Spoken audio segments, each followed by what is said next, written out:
ulangin. Assalamualaikum warahmatullahi wabarakatuh. Waalaikumsalam warahmatullahi wabarakatuh. Baiklah, sebelum kita memulai pembelajaran kita hari ini, alangkah baiknya kita berdoa terlebih dahulu ya, Nanda. Ya, Bu. Doa dimulai. Bismillahirrahmanirrahim. Rabbi zidni ilman warzuqni fahma wahlul 'uqdatam min lisani yafqahul qawli. Lah, sebelum Ibu memulai materi kita, lihat dulu kondisi kelasnya ya, apakah masih ada sampah, apakah masih ada kursi yang masih berantakan, tolong diperbaiki ya. Sudah, Bu. Ya, sudah. Baiklah, Ibu absen dulu ya. Ya, Bu. Rika Anggita Sibuan. Hadir, Bu. Amelia Saputri. Izin, Bu. Izin kemana dia, Nanda? Nggak tahu, Bu.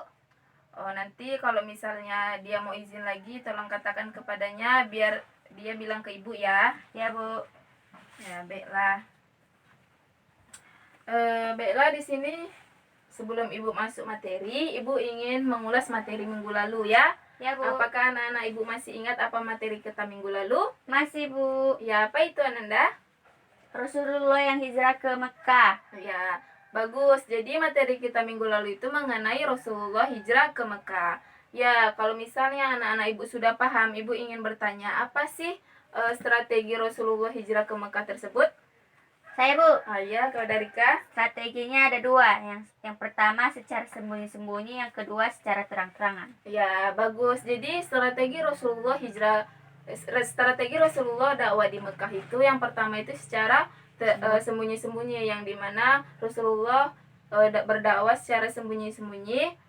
Dakwanya itu kepada keluarganya terlebih dahulu, kerabatnya yang dekat dulu gitu kan. Jadi di sana dia menyiarkan agama Islam agar mereka pun menerima ajaran itu. Dan sudah ada as-sabiqunal awalun kan. Anda tahu kan apa as-sabiqunal awalun?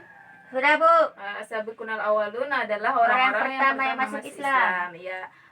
Udah tahu kan nama-namanya? Sudah, Bu. Ya, Ibu lanjut yang kedua, yaitu strateginya secara terang-terangan, dakwah secara terang-terangan. Jadi Rasulullah itu berdakwah secara terang-terangan, yang dimana wahyu yang diturunkan Allah pada Quran surah Al-Hijr ayat 94 yang memerintah Rasulullah itu untuk berdakwah secara terang-terangan kepada kaum kafir Quraisy dan kaum yang ada di Mekah gitu kan. Ya, jadi Bu. Rasulullah juga di situ memerintah kaum kafir Quraisy tidak menyembah Berhala lagi, jadi harus menyembah Allah gitu kan, Subhanahu wa dan Ta'ala. membantu Rasulullah untuk menyiarkan ajaran Islam gitu kan. Ya, Bu. Baiklah, sebelum Ibu masuk ke materi kita selanjutnya, Ibu ingin memberitahu kepada Ananda bahwa tujuan dari kita mempelajari tentang dakwah tentang materi kita yang kedua ini. Jadi materi kita kedua adalah hijrah Rasulullah ke Madinah. Jadi tujuan untuk mempelajarinya agar Ananda tahu itu apa saja sih faktor penyebab hijrah Rasulullah ke Madinah ya. Yang kedua itu agar Ananda mengetahui apa saja strategi yang dilakukan Rasulullah dalam berdakwah di Madinah. Yang ketiga itu apa saja kebijakan pemerintah Rasulullah di Madinah. Baiklah, sebelum Ibu memulai untuk menjelaskan, Ibu ingin menayangkan video sedikit ya yang berisi poin-poin agar Ananda mudah mengetahuinya ya. Ya, Bu. Ini, tolong disimak ya Ananda.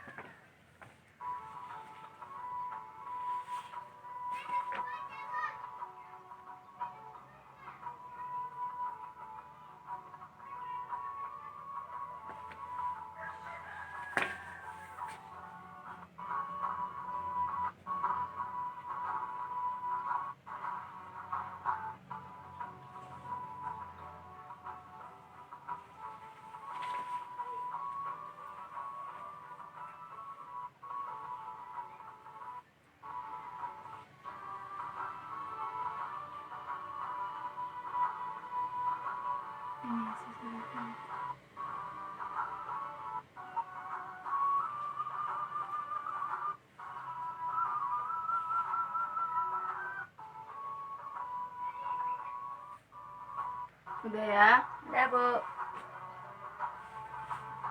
Ya, baiklah, di sini Ibu akan menjelaskan tadi dari tayangan video yang ibu berikan, mungkin Ananda itu sudah mengetahui kurang banyaknya ya apa saja yang akan kita bahas.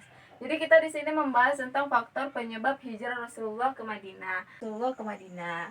Baik, di sini ibu ingin sedikit memberitahu apa itu hijrah. Hijrah adalah perpindahan ke suatu tempat, yang dimana pindahnya seseorang itu karena di suatu tempat itu tidak mendukung ya, tidak menerima akan untuk dakwah kayak gitu ya. Jadi Rasulullah pindah itu karena dia itu tidak diterima dakwahnya di Mekah ya.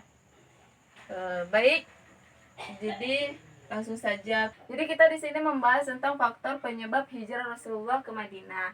Jadi faktor penyebab hijrah Rasulullah ke Madinah itu apa gitu kan? Apa penyebabnya? Yang pertama itu karena dakwah Rasulullah di Mekah itu tidak diterima oleh kaum kafir Quraisy, dan kaum kafir Quraisy pun sangat membenci Rasulullah karena ingin berdakwah gitu kan. Jadi kaum kafir Quraisy ini tidak ingin umat Islam itu bersatu lebih banyak gitu kan. Jadi kaum kafir Quraisy selalu menghalangi dakwah Rasulullah kan di Mekah. Yang kedua itu di Madinah itu orang-orang Madinah itu sudah memahami kayak gitu, sudah memahami apa saja tentang Allah kayak gitu. Jadi Rasulullah pun mudah dalam berdakwah di Madinah gitu, dan orang Madinah pun sangat menerima akan datangnya dakwah Rasulullah kan. Terus yang terakhir itu Rasulullah itu dituduh sebagai pembohong atau pendusta di Mekah. Jadi dengan adanya kata-kata pendusta kayak gitu, jadi Rasulullah itu berniat untuk hijrah ke Madinah. Nah, yang kedua tadi dalam pembelajaran kita ini mengenai tentang strategi. Apa sih strategi Rasulullah dalam berdakwah di Madinah? Strateginya yang pertama itu Rasulullah itu memulai dakwahnya itu dari dalam diri sendiri. Dia berniat di dalam diri sendiri dan selalu berniat karena Allah kayak gitu kan, tidak mengharapkan imbalan. Yang kedua, Rasulullah dalam berdakwah itu dengan niat yang ikhlas kayak gitu. Dia ingin umat Islam ini bersatu kayak gitu. Yang terakhir itu Rasulullah ingin kita ini tidak selalu agar selalu menyembahnya gitu kan. Terus yang terakhir itu kita membahas tentang kebijakan pemerintah Rasulullah di Madinah. Jadi yang pertama itu kebijakannya itu mempersaudarakan antara kaum muhajirin dan kaum ansor. Jadi selama Rasulullah di Mekah dan belum masuk ke Madinah, kaum muhajirin dan kaum ansor itu berselisih gitu. Mereka saling menghujat kayak gitu kan. Terus yang kedua, Rasulullah juga meletakkan tatanan politik, sosial masyarakat sesuai ajaran Islam. Jadi Rasulullah membuat kebijakan bagaimana sih tatanan politik, sosial masyarakat dan ekonomi itu sesuai dengan ajaran Islam, sesuai dengan anjuran di dalam Al-Quran, bagaimana baiknya kan. Yang ketiga, mendirikan masjid. Jadi kebijakannya yang ketiga yaitu mendirikan masjid. Jadi Rasulullah itu mendirikan masjid di Madinah. Sudah banyak masjid yang didirikan Rasulullah. Yang pertama itu Masjid Quba ya. Masjid Quba itu adalah masjid yang pertama kali dibangun Rasulullah di Madinah kan. Dan Masjid Nabawi dan Masjid Jumu'ah dan masih banyak lagi masjid lain-lainnya yang didirikan Rasulullah. Yang keempat yaitu menciptakan kesejahteraan umum. Jadi di sini Rasulullah juga memerintahkan kepada penduduk Madinah itu agar tekun dalam bekerja kan kayak gitu, agar mereka mempunyai hidup yang sejahtera. Dengan mereka tekun dalam bekerja, mereka akan mempunyai kehidupan yang sejahtera. Yang terakhir yaitu mengembangkan pendidikan dan dakwah.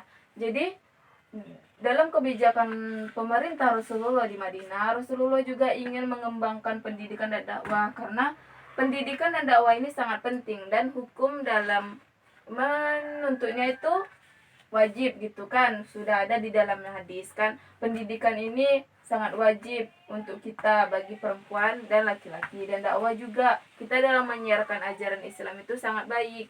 agar umat Islam itu bersatu gitu kan, tidak ada saling menghujat seperti kaum Muhajirin dan Ansor tadi ya. Ya, Baik, Bu. dari penjelasan Ibu tadi, apakah Ananda sudah paham? Paham, Bu.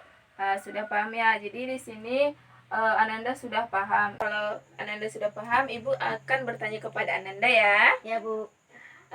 Tahun berapakah hijrah Rasulullah? Tahun 622 Masehi. Ya, bagus. Dan apa satu lagi ya, satu pertanyaan lagi. Ya, Apa Bu. kebijakan pemerintahan Rasulullah di Madinah? Satu, mempersaudarakan kaum Ansor dan kaum Muhajirin. Yang Ya, kedua, bagus. tatanan politik sosial masyarakat Betul. sesuai ajaran Islam. Yang Ya, ketiga, betul. mendirikan masjid. Yang keempat, menciptakan kesejahteraan umum. Yang kelima, mengembangkan dakwah dan pendidikan. Ya, bagus. Itulah ya kebijakan pemerintah Rasulullah di Madinah. Mungkin anak-anak Ibu sudah paham ya. Sudah, Jangan Bu. lupa untuk mengulang materinya kembali. Ya, Bu. Minggu depan Ibu tanya lagi. Ya, Bu. Dan selanjutnya Ibu akan memberi tugas. Tugasnya jangan lupa ya meresum untuk perang Badar, perang Uhud ya, untuk Ya, materi Bu. selanjutnya. Mungkin cukup sekian. Ibu akhiri dengan membaca alhamdulillah. Alhamdulillahirabbil alamin. Assalamualaikum warahmatullahi wabarakatuh. Waalaikumsalam warahmatullahi wabarakatuh.